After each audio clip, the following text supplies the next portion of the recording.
సరే మన అవకాశం ఇవ్వరు కదా, చెప్తాను తర్వాత అన్నీ మీకు అన్నీ ఒకరోజు ఎందుకు, ఇది ఓన్లీ పొలిటికల్ కన్ఫర్మ్ అవుదాం. ఓకే, రిజిగ్నేషన్ ఇంకేమైనా అడుగుతారా?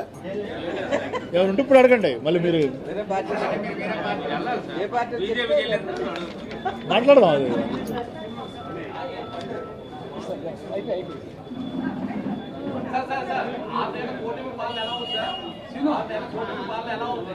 కూటమి పాలన ప్రస్తుతానికి బాగుంది కదా, 5 ఏళ్ళగా అయింది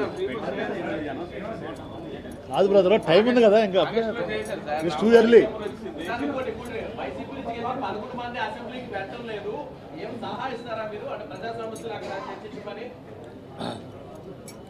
ఏమంటే ప్రజలు ఎన్నుకున్నది ఎమ్మెల్యే అసెంబ్లీకి వెళ్ళమని, కంపల్సరీ వెళ్ళాలి.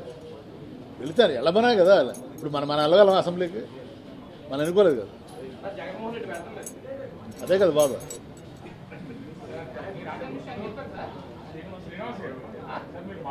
మాట్లాడితేనే పవన్ కళ్యాణ్, చిరంజీవి, నాగబాబు అందరికీ రాజకీయాల్లో కనిపించారు.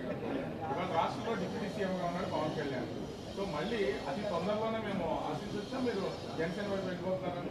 చూద్దాం సార్, మీ గురువు గారు టీడీపీలో ఉన్నారు కాబట్టి అదే నియోజకవర్గం నుంచి మీరు జనసేన నుంచి అదేం లేదు కానీ మన డెస్టినీ తెలియదు కదా, ఎలా ఉందో అలా జరుగుతుంది అంతే.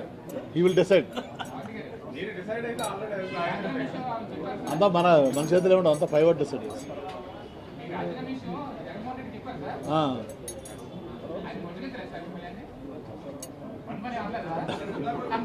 చేయకుండా ఎలా ఉంటారు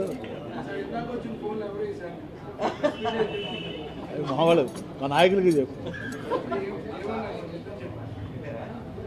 అలా తెలుసు కదా ప్రాబ్లం ఏంటి. అది